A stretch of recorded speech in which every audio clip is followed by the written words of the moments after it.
안녕하세요. 상식이 누리는 지식스쿨 최 기자입니다. 글로벌 최대 자산운용사인 블랙록은 코로나19 백신이 내년 경제 회복에 대한 자신감을 심어주고 있다고 평가했습니다. 그러면서 내년도 자산 배분 전략에 대한 조언을 내놨는데요. 포스트 코로나 시대에는 미국과 유럽보다는 신흥국과 일본을 제외한 아시아 국가, 특히 한국에 투자하라. 사실 백신이 개발되면 그 자체로 내년부터는 경제 활동에 대한 기대감으로 지구촌 많은 나라들의 경제가 많이 회복될 텐데 어째서 글로벌 최대 자산운용사인 블랙록에서는 전통적인 선진국들이 아닌 왜 한국에 투자하라는 조언을 했을까요? 그리고 아시아 국가들을 강조하면서 굳이 왜 일본은 제외하라고 했을까요? 어떤 이유 때문인지 저 최 기자와 함께 알아보겠습니다. 영상 시작 전 좋아요와 구독 부탁드립니다.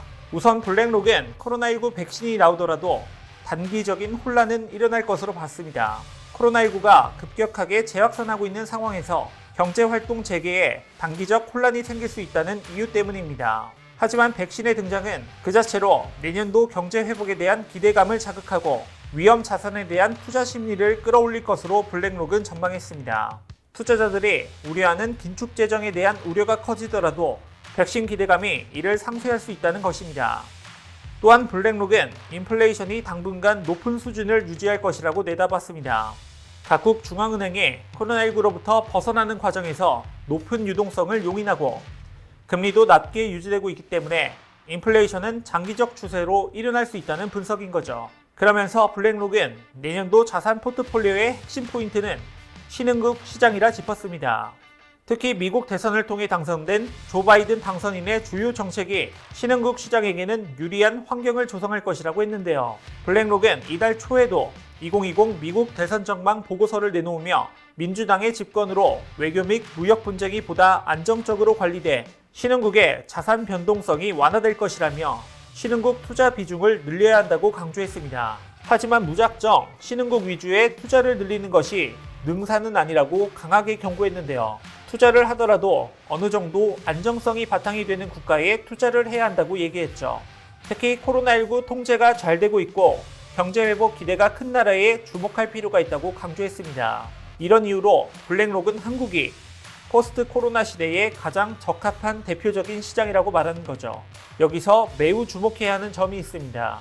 블랙록에 따르면 전반적으로 아시아 시장이 발전할 것이라고 얘기했는데 어째서인지 일본에 대해서는 부정적인 의견을 보였다는 겁니다. 왜냐하면 상대적으로 바이든 행정부의 수혜폭이 일본에게는 크지 않을 것이고 엔화 강세의 영향 때문에 일본 제품의 가격 경쟁력이 매우 약해져 일본이 수출 시장에서 큰 힘을 내지 못할 것으로 내다봤기 때문입니다.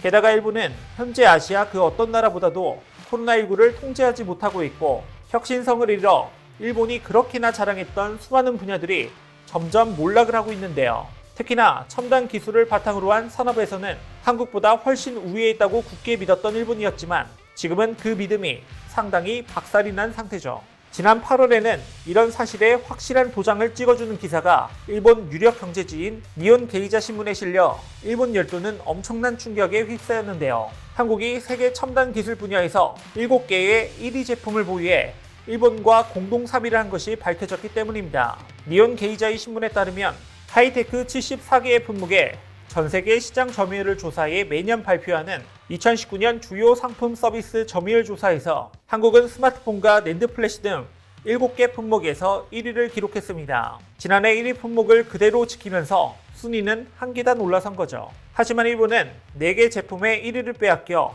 한국과 동률이 되었는데요. 문제는 지금 가지고 있는 제품들에서도 곧 다른 나라에게 시장 점유율 1위 자리를 넘길 확률이 매우 높습니다. 일례로 일본의 마지막 자존심이라고 불리던 자동차 시장에서도 점점 어두운 그림자가 들이닥치고 있습니다. 이미 2012년 이후부터 한국의 현대 기아차는 유럽에서 일본 도요타 그룹보다 높은 인기를 누리고 있죠. 게다가 도요타와 렉서스뿐만 아니라 혼다를 합한 판매량까지 추월한 이래 7년 6개월 동안 한국의 현대 기아차는 해당 추세를 유지하고 있습니다. 심지어 이제 일본 자동차 업계는 미래 자동차 분야에서 한국에게 완전히 밀리고 있는 양상입니다. 현대 기아차는 올해 전 세계 자동차 브랜드 중 4번째로 많은 전기차를 판매한 것으로 나타났는데요. 물론 르노, 느산이 글로벌 판매량 기준 2위를 했지만 전문가들은 주력 모델인 리프의 판매가 급감하고 있는 르노누산의 순위가 점점 더 낮아질 것이라 예상하고 있습니다. 하지만 현대 기아차의 전기차 판매량은 세계 4, 5위의 수준을 유지하며 점점 더 판매량을 증가하고 있기에 결국 일본 자동차 브랜드들은 미래 자동차 분야에서 한국에게 밀릴 수밖에 없는 거죠. 게다가 전기차의 심장이라 할 수 있는 전기차 배터리는 한국 기업들이 K배터리라 불리는 전 세계를 휩쓸고 있습니다. K배터리의 분기 실적도 이러한 상황을 뒷받침하고 있죠. 올해 말 전지 부분 분사를 앞두고 있는 LG화학은 3분기 경영 실적을 집계한 결과 매출 7조 5,073억 원, 영업이익 9,021억 원을 기록했다고 밝혔습니다. 말 그대로 어닝 서프라이즈, 역대 분기 사상 최대 실적입니다. 삼성 SDI 역시 3분기 실적 호조를 쭉 이어갈 것으로 보인다고 전문가들은 예상하고 있습니다. 금융정보업체 FN가이드에 따르면 삼성 SDI의 3분기 전망치는 매출 2조 9,338억 원, 영업이익 2,011억 원으로 전년 동기 대비 각각 14.25%, 21.2% 늘어날 것으로 예상됐죠. 여기에 미국 가정용 배터리에 대한 수요가 늘며 새로운 수요 창출에 대한 기대도 이어지고 있습니다. 게다가 전문가들은 조 바이든 미국 대통령 당선인의 친환경 그린에너지 정책에 따라 한국 완성차 배터리 업체들의 운신의 폭이 넓어질 것으로 관측하고 있는데요. 먼저 배터리 업체들의 경우 지금의 미국의 점유율을 더욱 확보할 것으로 기대가 되고 있습니다. 미국에 대규모 공장을 지을 수 있는 업체는 LG화학, 삼성 SDI, SK이노베이션 등 국내 3사와 일본 파나소닉, 중국 CATL 정도입니다. 하지만 일본 파나소닉은 테슬라와의 거래에 집중하고 있고 중국 CATL은 미중 무역 분쟁으로 발목이 잡혀있기 때문에 한국 배터리 3사에 가장 큰 기회가 열리는 셈이죠. 또한 현대 기아차도 미국에서의 전기차 판매 점유율 확대가 기대되는 상황입니다.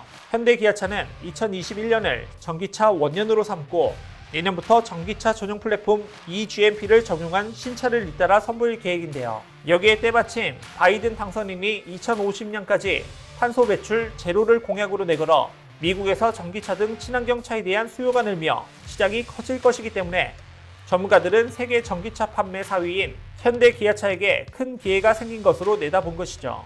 또한 수소 전기차에서도 일본 자동차 업계는 한국 자동차 업계에 밀려 점점 뒤처지고 있는데요. 이미 한국의 현대차는 수소 전기차 세계 판매 1위를 한 것뿐만 아니라 수소를 이용한 연료 전지 시스템으로 구동되는 모든 모빌리티 시장 전체에 주목하며 앞선 비전을 선보이고 있습니다. 그래서 현대차는 상용차부터 선박, 열차, 도시명 항공기, 빌딩, 발전소 등 생활 모든 영역과 군사용으로도 활용할 수 있는 시스템을 구축하고 있죠. 하지만 현대차와 나름 치열한 경쟁을 하고 있는 일본의 도요타는 확실히 현대차에 비해 한 걸음 늦고 있는 상황입니다. 10월 초 도요타는 자회사인 히노자동차와 북미용 수소 전기 트럭을 공동 개발하기로 했는데 이 시점에 이미 현대차는 스위스 고객사에 수소 전기 트럭을 인도했습니다. 다시 말해서 현대차는 이미 상용 수소 전기 트럭을 개발하고 생산 라인을 제대로 갖춰 양산하고 있지만 도요타는 아직도 개발을 시작하는 수준에 머물러 있는 상태인 겁니다. 이렇게 한국이 혁신적인 첨단 기술을 확보하고 세계적인 친환경 트렌드에 맞춤 전략을 구사하며 전 세계를 리드하는 동안 일본은 자신들의 자랑이었던 자동차 업계도 점점 몰락을 하고 있는 상태입니다. 그런데도 기존의 상태에서 멈춰서 더 이상 발전할 생각조차 안 하고 있죠. 문제는 이런 혁신성 없는 모습이 비단 자동차 분야에서만 있는 것이 아니라 수많은 분야에서 일어나고 있어 일본의 산업 전반이 퇴보하고 있다는 겁니다. 하지만 여전히 일본은 자신들이 모든 분야에서 한국보다 훨씬 앞서 있다고 생각하고 있습니다. 사실 일본이 어떻게 생각하든지 상관없습니다. 이제 우리는 일본을 신경 쓸 필요도 없고 그냥 우리가 갈 길을 가면 됩니다. 그렇다 보면 그저 그 자리에 있다 뒤처지고 있는 일본과 다르게 한국은 지구촌 많은 나라와 협력하며 반드시 필요한 핵심 국가가 되어 전 세계를 선도하는 나라가 될 것입니다. 이와 관련된 여러분의 다양한 의견 댓글로 남겨주시면 감사하겠습니다. 혹시 주식하시나요? 2차 전지 관련 급등 종목이 알고 싶으시다면 오른쪽 버튼을 클릭해주세요.